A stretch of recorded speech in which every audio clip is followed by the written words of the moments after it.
Alright, good evening mga bossing. So, ang oras ngayon ay 9:30 PM. So, andito tayo sa loob ng aking brooder. So, para na po itong bahay, malaki po ito, no?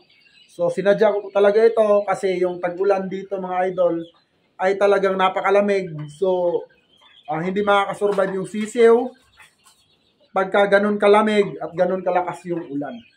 So, ngayon, andito na po yung mga sisiw natin, ayan. Ayan, tapos ayun.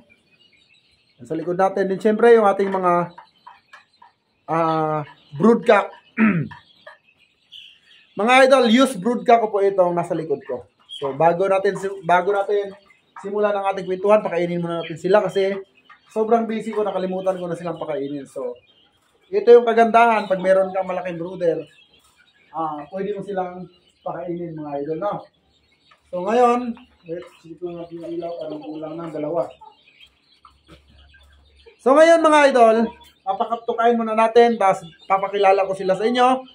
At sa mga, siyempre, meron din tayong mga buyers dyan ng mga bigatin, gaya ng mga nasa mga OFW na barkada natin at mga buyers natin na gusto pag uwi nila, meron silang matinong broodcock, no?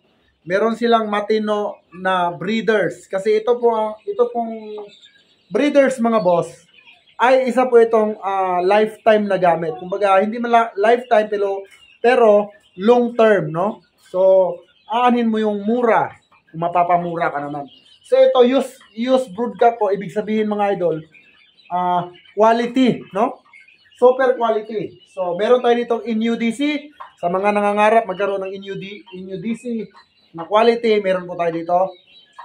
Meron tayong Boston ng Escolin. Meron tayong Allen Roundhead. Siyempre, ang inaabangan ng lahat, ang pagre-release ng Kanawayon Hats, no? So, bago yan, pakainin muna natin mga idol. Kasi alam ko gutom na itong mga to. Ayan. So, pasensya na sa video mga idol, no? Hindi masyadong malinaw dahil gabi po ngayon. So, tara. Pakainin muna natin bago ang lahat.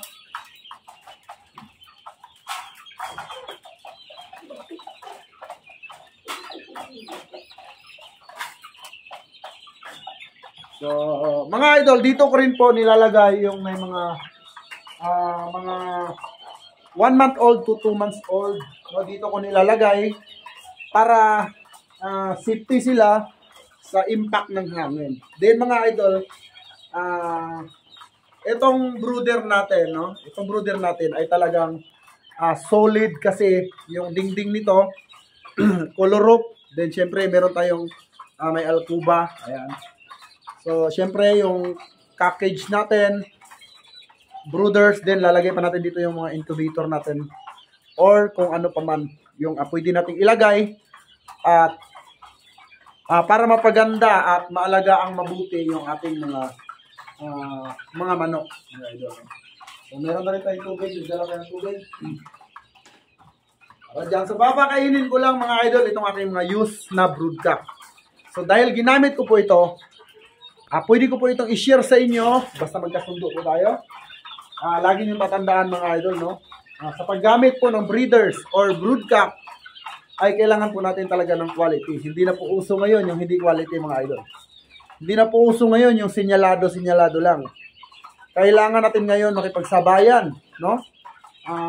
Kailangan natin sumabay sa mga ibang breeders, no? Na quality yung kanilang mga broodcock.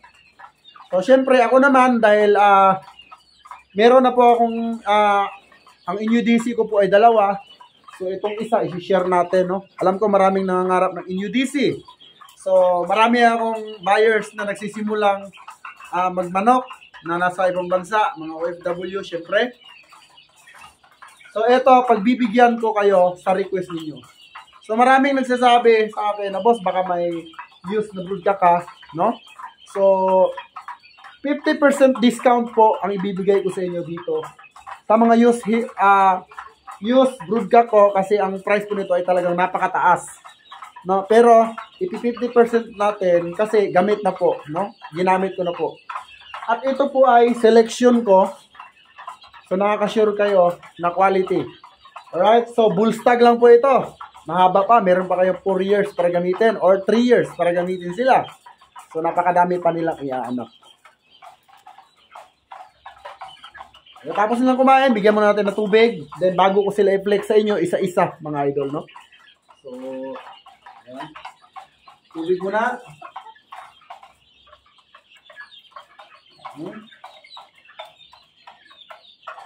Gutom na gutom yung ating mga alaga.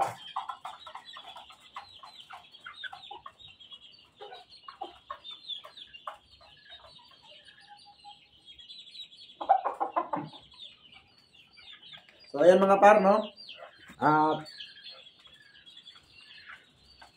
Pagtapos nilang kumain, no? I-flex na natin sila. At syempre, no? Maraming salamat nga pala sa mga buyers ko na walang sawang sumusuporta. Syempre sa GTP, no? Maraming salamat sa inyo mga idol. Sinisigurado ko sa inyo na darating ang panahon na talagang mag-i-expand yung GTP. Siyempre, kailangan habang tumatagal, lalong nagiging quality and super yung i-release natin. Especially sa mga sisiw, sa mga 1-month-old, early bird, local, national, at late born, no? Sinisigurado ko sa inyo na lahat ng nakuha yung sisiw sa akin ay super and quality. Siyempre, anak po ng original. So ngayon, magre-release muna ako ng original, no? Dahil meron na po tayong pinalit sa kanila na mas bata sa kanila. So bumili na ako ng 8 months, no? Para pamalit sa kanila. So ngayon, share ko to sa inyo, 50% discounted. So excited na ba kayo mga boss, no? Dahil saglit lang to mga idol. 4 lang to na ipiplex ko sa inyo na mga use na broodcock ko. Okay? Lahat po ito mga idol ay super. Kasi mga idol, lahat po ito ay sinubukan ko bago ko po gawin breeders. So ako po bilang isang magmamanok, no? Bilang isang breeders, hindi po ako naniniwala doon sa sabi-sabi na okay lang mahina ang tatay, malakas naman ang nanay. Hindi po ako ganon. Walang ganon. Okay lang kahit mahina yung tatay, basta yung nanay quality. Hindi. Ako, mga idol, gusto ko super ang nanay, super ang tatay kasi mamamana po ng anak. Yung palo ng tatay, no? So, kailangan 100% ako sa nanay at sa tatay. Super. So, paano ko ba malalaman? Siyempre, binibitaw ko yan mga idol. 5 beses ko yan binibitaw kung magbabago ba o hindi. So, paglipad pa lang yan, makikita mo na agad yung cutting. No? Nauuna yung paa. Sabihin, quality. So, ngayon mga idol, didiretso na tayo. I-flex muna natin. Uunahin natin yung Allen Roundhead. Panghuli natin yung NUDC. No? Allen Roundhead muna, tapos Boston, tapos Kanaway Unats, panghuli natin yung NUDC. Alam ko, after this video, no? Marami akong mga tropa na andyan sa ibang bansa, no? Na hindi sila makakuha ng broodcock na maayos kasi nagbabayad sila pero nasa maling breeders or nasa maling tao. Kaya syempre nagbabayad sila at dahil nasa ibang bansa sila, so sinasamantala sila ng ibang mga breeders. So kawawa naman dahil yung tao tatrabaho para magkaroon ng quality manok, no? Sa kanilang passion, then lulukuhin lang. So ngayon mga idol, ito ang ating used broodcock, no? Ngayon mga idol, papakita ko sa inyo, flex ko sa inyo 1 by 1. Okay? So medyo mahaba na ating video at paggabi na, no? So tara mga idol, let's go. So ito yung first na broodcock ko mga idol, isang Allen Roundhead. Ngayon yung agila ko ito, ayan, wingman and ligban intact. Pulang-pula yung mukha. Yung mata mga idol, siyempre, pag tumingin kayo ng isang broodcock, kailangan yung mata pulang-pula. Yan mga idol. Pulang-pula, din heart shape. Tingnan nyo, naka 45 degrees yan. Bula katawan. Ito ang Allen Roundhead mga idol ay ano lang to, mga medium na manok. na mabibili. So, kung maaalala nyo, last November 22, yan, November 22, nag-full show ng Allen Roundhead at Dark Kelso si Ma'am Budget Aguilar, no? So, champion. Ayan. Tignan yung hipo. Isa na po yung cock, mga idol. 2 years old. At ito po ay ginagamit ko. Ayan. Napaka solid ng kanyang katawan. Itong bulto. At syempre mga idol, yung mata. Yung mata mga idol, pulang-pula. Hindi lang masyadong makita sa camera kasi gabi na kasi mga idol, no? So ito yung ating first na broodcock na re-release ng GTP. Authentic po ito, wingman and legban intact ng Nene Aguilar mga idol. Heart shape, bulto katawan, medium to high, balansyadong manok. Ganda nito, ha? Ganda, mga idol. Solid. So, next natin i-flex ay ang ating Boston. So, ito naman, mga idol, ay ating Boston Esculin. F1 lang po ito, mga idol, pero tingnan yung mata, mukhang demonyo.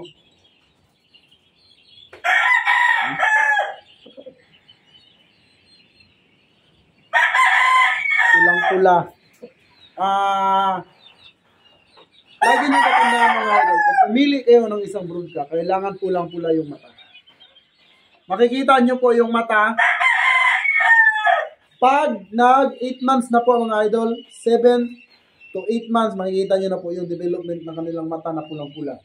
Pero sa stag, 4 months, hindi nyo pa po makikita. Makikita nyo yan sa 8 months. So ito, 2 taon na po ito. Ito po ay Esculin.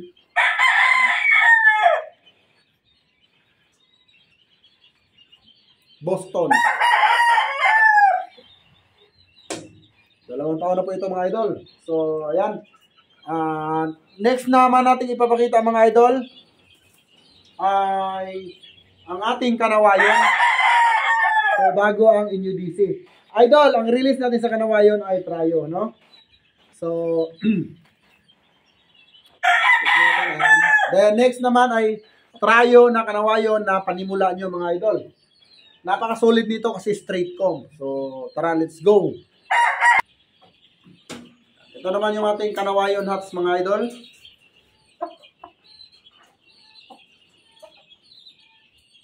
Napaka-poging naman. Yung mata, pulang-pula. Ayan, kitang-kita mga idol. So, trio po ito or pair. Pwede po tayo mag-out ng trio at pair. Panimula nyo mga idol.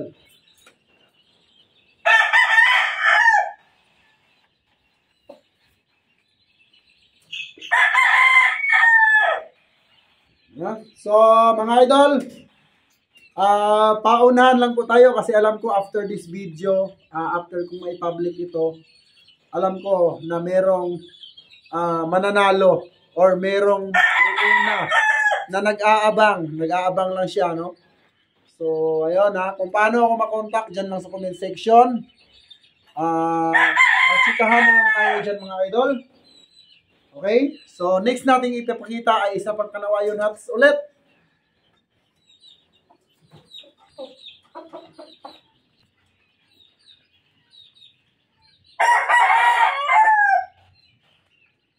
Yan mga idol, stag lang po ito. At sa mga gusto magkaroon, so ang out po natin ay pair, no? So, ayan po. Ito ay stag mga idol, stag. So, sobrang kulit. Ngayon, next natin ipapakita mga idol. Okay, so, pakita ko lang yung kanyang mata para makita sa camera. Ayan, yan po yung itsura niya. Ayan mga idol, oh. Diba?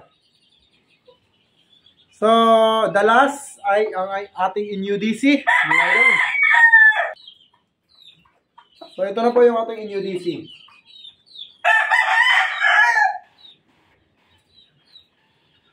Bullstag po ito mga idol. Bullet Gold. So, Alam naman natin, ang signature line ng NUDC ay bullet na gold.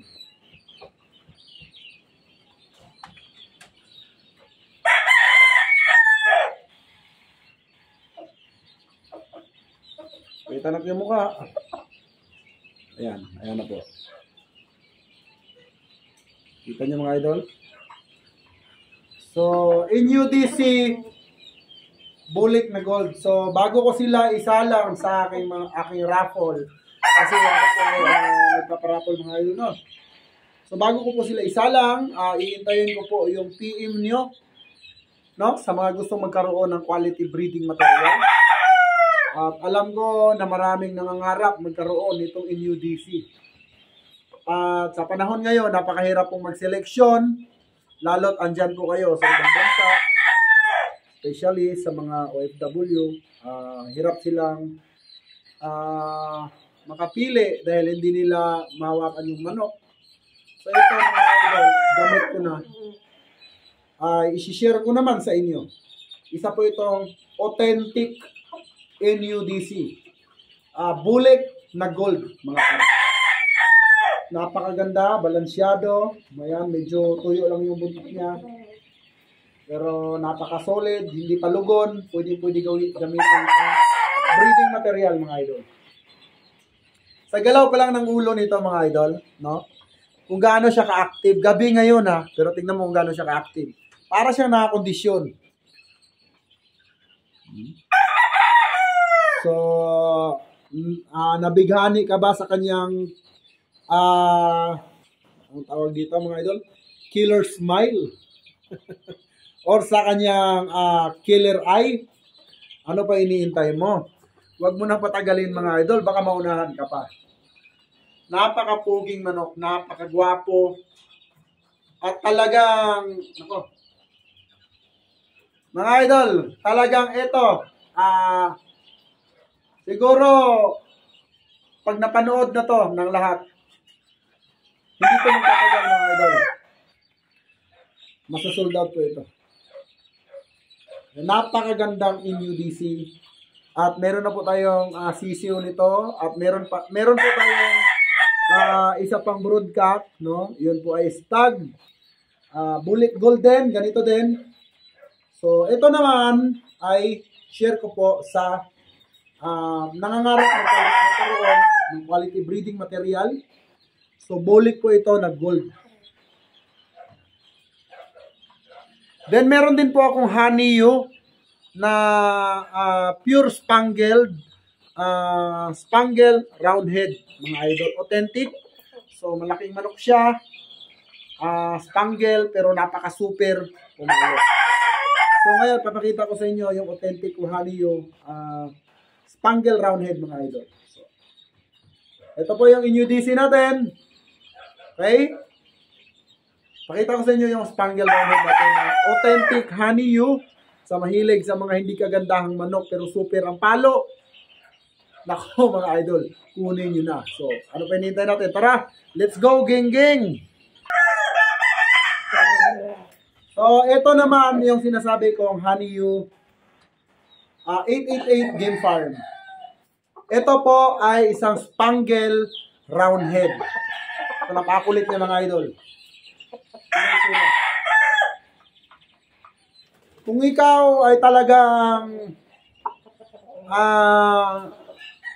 mananabong, so pabor sa'yo to kasi hindi siya kagandahan.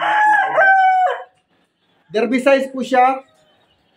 Tapos, hindi talaga siya kagandahan. Pangit ang itsura niya mga idol. Pero grabe, unlipit. Meron po akong sparring nito. Makikita nyo to. Pag nakausap nyo na po ako mga idol. No? So, ito po yung spangle niya.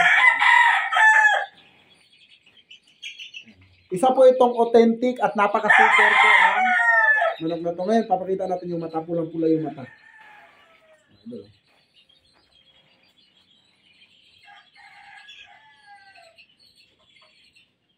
So, yan po. Banded po ito ng honey you. From honey you 888 Game Farm. So, kilala po si honey you sa mga ugly but deadly na manok. So, meron siyang brass back, no? Yung brass back niya ay napakadelikado. Siyempre, yung mga ganito niya, mapapanood nyo sa Pitmaster, naglalaban po siya ng ganitong kulay at talagang napakagaling. So, ito na po yung last video dahil medyo alas 10 na po ng gabi. Okay? So, ayan, nag-shoot video lang ako ngayon. Long video pala. So, tapusin nyo mga idol, ha? Dahil talagang, nagpuyat ako para sa inyo. Para, marami kasi nagtatanong, no? GTP, bihira mag-vlog. Kasi po, marami pa po akong inaayos sa ating manukan. Lalo na farm sa baba, inaayos na rin ako.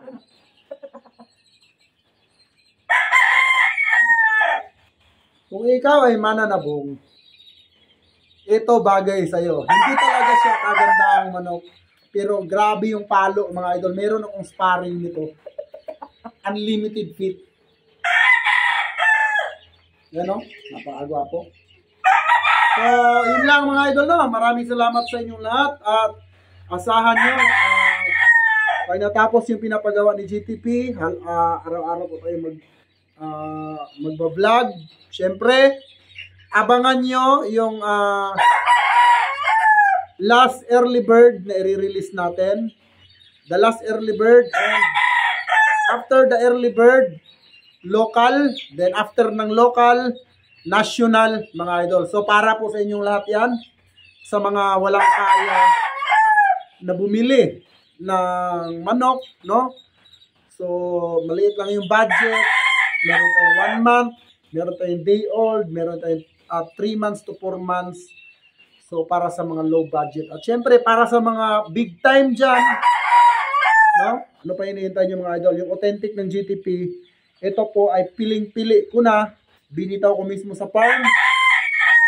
Nakita ko yung gameness, yung palo, no? Syempre, iba ako tumingin. Gusto ko multiple. Syempre, yung paa. Syempre, pagka kumilatis tayo, dapat pulang-pula yung mata. Ito mga idol, kaya ito po ay itong napakakulit na to.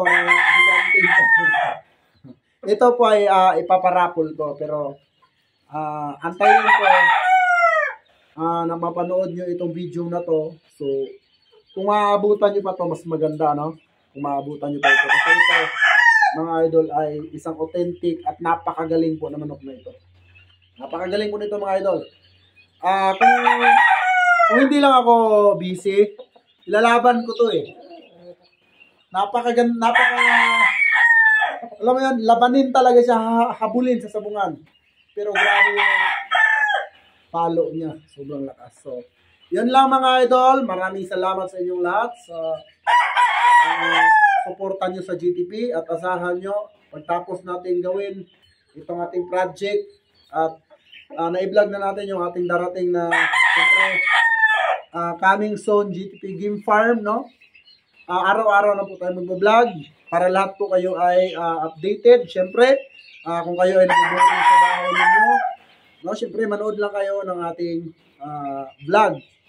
At yung mga nagre-request pala ng 21 days conditioning, 14 days conditioning, pointing, pailaw, yung laban bago umalis ng bahay, ipapainom sa manok. So ituturo ko po yan. Pero sa ngayon, focus muna tayo dito sa ating mga early bird, mga day old, 1 month old, syempre pag-share ng ating mga used broodcock, mga authentics.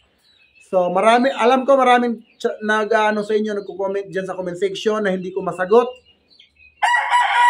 Mga idol, sumasagot po ako diyan sa comment section, no? Nilalagay ko po diyan yung messenger account ko. So i-type nyo na lang po or you can call me this number. Okay? So, kayo na pong bahala. Ayan, medyo matagal po yan. So, kitang-kita nyo naman. Okay, gaya nga ng sinabi ko. Pag may gusto, may paraan. Pag ayaw, may dahilan. Alright? So si GTP po ay pag ayaw po sa akin, hindi po ako namimilit, no?